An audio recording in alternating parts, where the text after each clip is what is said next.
अस्सलाम वालेकुम traders, this is Shahid Yusuf from Lahore. उम्मीद है आप सब लोग खैरियत से होंगे, प्रॉफिट में ट्रेड कर रहे होंगे। आज की वीडियो वीकली गोल्ड एनालिसिस 22 से 26 सितंबर 2025 के लिए।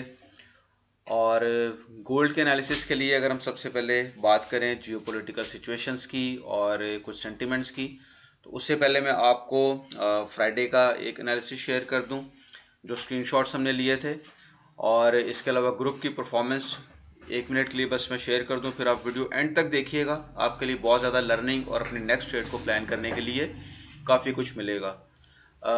ये थी मेरी वीडियो जो मैंने फ्राइडे को बनाई थी, और इसमें आप ये देखें कि ये मैंने एक पूरा जोन और एक पूरी मार्किंग शेयर की थी, और ये आफ्टर का रिजल्ट है। मैं आपको दोबारा दिखा दूं, ये बिफोर है, ये वाला एरिया आप देखें यहाँ पर आपको नज़र आएगा, और ये वाला फिर आफ्टर का रिजल्ट है। So this is how we plan our trades. और इसके साथ साथ अगर मैं आपको वीकली रिजल्ट दिखाऊं, तो हमारी विन रेशो इस वीक जो है 71% रही, जो कि बुरी तो नहीं है, लेकिन आई विश कि ये हमारी जो 90% रेशो जो थी पहले 90-95% वहाँ तक जाए और हम इस टारगेट को अचीव करें। सो हमारे जो एसएल मेजर हिट हुए वो थर्सडे को हुए। हमने 3 ट्रेड्स प्लान की और तीनों के एसएल हिट हुए। उसकी रीज़न ये है कि एक्सटर्नल लिक्विडिटी जो है, एक्सटर्नल तो मार्केट उसी तरह से मूव करती है, लेकिन जब इंटरनल लिक्विडिटी पे बात आती है तो फिर 60, 70, 80, 90 पिप्स जो होते हैं ना, वो भी बहुत ज़्यादा काउंट कर रहे होते हैं। सो सबसे पहले मैं आपको ये भी बताता चलूँ कि हमारा एक पेड ग्रुप है, माइनर से उसकी फ़ीस रखी हुई है ताकि हर कोई इसको ज्वाइन कर सके और अपनी ट्रेड को प्लान कर सकें, आप लोग स्कैमर्स से बच सकें। और इसके अलावा अगर आप पेड कोर्सेज करना चाहते हैं तो वो भी आप ज्वाइन कर सकते हैं, और उसका भी आप पार्ट बन सकते हैं। उसकी फ़ीस आप पे करें। ऑनलाइन और फिजिकल क्लासेस दोनों अवेलेबल हैं।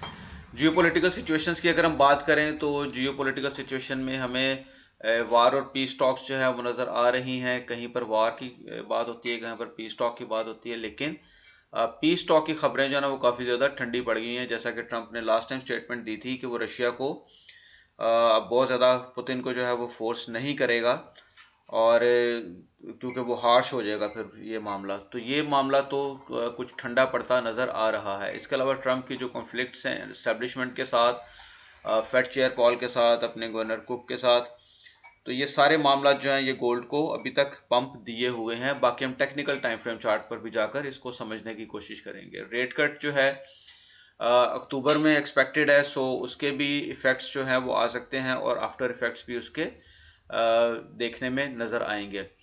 अगर हम सेंटिमेंट्स की बात करें, तो बैंक्स और इंस्टीट्यूट्स की जो बाइंग है होनी तो चाहिए, कुछ रिट्रेसमेंट और करेक्शन आनी चाहिए, और मार्केट को थोड़ा सा पुल बैक यहाँ पर लेना चाहिए, लेकिन हम इसको जाके टेक्निकल टाइम फ्रेम चार्ट पर ही जाके समझेंगे कि वहाँ पर हमें किस तरह के स्ट्रक्चर मिल रहे हैं और क्या मार्केट का बिहेवियर हो सकता है।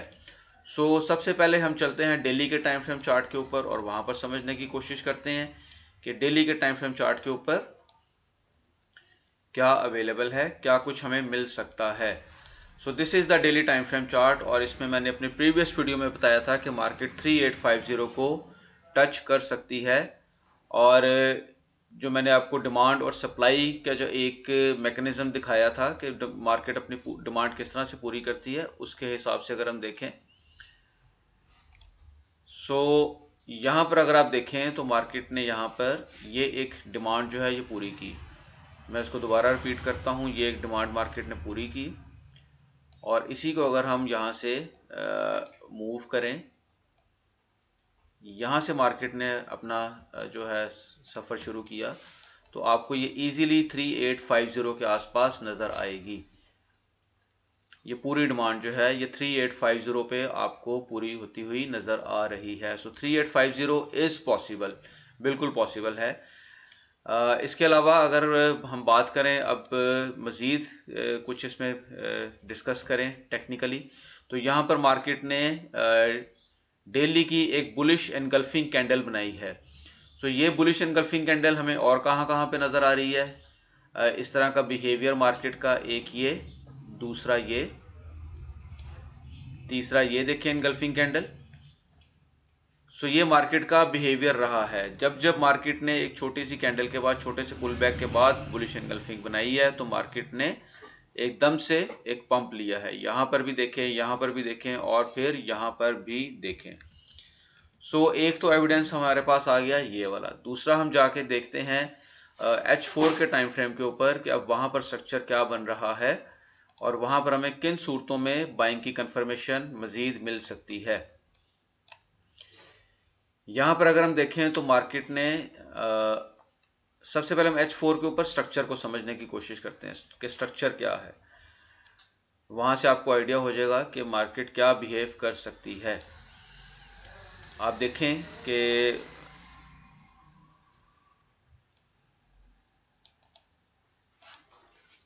हल्के हल्के छोटे छोटे पुल बैक्स लेने के बाद प्राइस जो है वो मूव कर रही है। यहां पर आकर ज्यादा बड़ा पुल बैक है,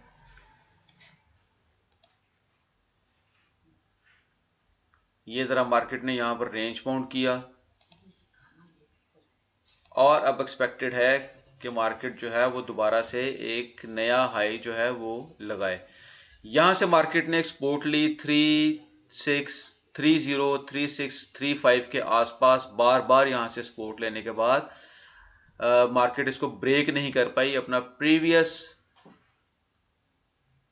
हायर लो ब्रेक नहीं कर पाई और यहीं से मार्केट ने एक पंप ले लिया। सो ये तमाम जो एविडेंस हैं हमें बुलिश एविडेंस के तौर पे नज़र आ रहे हैं। अब अगर मार्केट ने यहाँ से, प्राइस ने यहाँ से हल्का सा जो पुल बैक लेना है वो किस सूरत में हो सकता है, उसके क्या चांसेस हैं, तो उसमें हमें जो नज़र आ रहा है, पहला एक जो रेजिस्टेंस सपोर्ट नज़र आ रही है वो यहाँ पर हमें नज़र आ रही है। अब इसी को हम अगर फिबोनाची रिट्रेसमेंट के ऊपर जाके अगर हम इसको मेजर करें तो हमें वो रिट्रेसमेंट यहाँ पर 0.38% 3665 का एरिया जो है वो एक नज़र आ रहा है। सो 3665 का area is an important zone. हाँ, मार्केट लिक्विडिटी लेने के लिए अगर नीचे आती है तो फिर 3650 का एरिया तो राउंड नंबर के साथ पॉसिबल है, वो तो फिर जाहिर है कि वो पॉसिबल रहेगा। So the chances are high कि मार्केट इस वीक में यूं पुल बैक ले एक यहाँ पे, क्योंकि यहाँ पर भी एक सपोर्ट बन रही है। सो यहाँ पर भी सपोर्ट बनने की वजह से अगर मार्केट जाके 3700 के ऊपर बैठती है, क्योंकि इस वक्त 3685 और 3695 का एक रिजेक्शन जोन अवेलेबल है। सो प्राइस अगर इसको ब्रेक करती है, ब्रेक करने के बाद ऊपर जाके बैठती है, तो जैसे मार्केट ने पहले एकदम से बुलिश हो जाती है और बहुत ज़्यादा पुल बैक नहीं लेती, तो एक छोटा सा पुल बैक लेने के बाद या ना भी ले तो मार्केट अपना एक नया ऑल टाइम हाई जो है वो लगा सकती है, जो कि कहाँ तक होगा, 3750 के आसपास। 3750 के आसपास क्यों? क्योंकि प्राइस जो है इससे पहले हमेशा राउंड नंबर के ऊपर ही जो है वो ट्रेवल कर रही है। अगर आप गौर करें तो आपको पता चलेगा कि प्राइस हमेशा राउंड नंबर के करीब आके एक छोटा सा पुल बैक लेती है और फिर उसी को ब्रेक करके ऊपर की तरफ निकल जाती है। So this is all my weekly analysis. हाँ, अगर बेरिश होना है तो फिर मार्केट को ऑफ कोर्स ये वाली सपोर्ट अपना प्रीवियस ये जो हैं इसके हायर लोज ये ब्रेक करने पड़ेंगे, चोच क्रिएट करना पड़ेगा मार्केट को। चोच क्रिएट करने के बाद ये वाली एक मार्केट की जो एक स्ट्रॉन्ग सपोर्ट बनी हुई है इसको ब्रेक करके स्ट्रक्चर में चोच क्रिएट होगा और उसके बाद फिर मार्केट जो है हम सोच सकते हैं कि अब मार्केट का कुछ बिहेवियर जो है वो बेरिश होता हुए हमें नज़र आ रहा है। लेकिन उससे पहले काफ़ी सारी अच्छी सपोर्ट जो है वो पड़ी हुई हैं जहाँ से एक अच्छे आपको बाइंग के लेवल्स मिल सकते हैं। सो this is all for today. Weekly मेरा एनालिसिस आप लोग समझ लें, सीख लें, अपने मार्किंग कर लें आप और इसको ज़हन में रखिएगा। इंशाल्लाह ताला ये आपको हेल्पफुल ज़रूर रहेगा। वीडियो पसंद आई तो लाइक कीजिएगा, सब्सक्राइब कीजिएगा, फॉलो कीजिएगा और अपनी दुआओं में याद रखिएगा।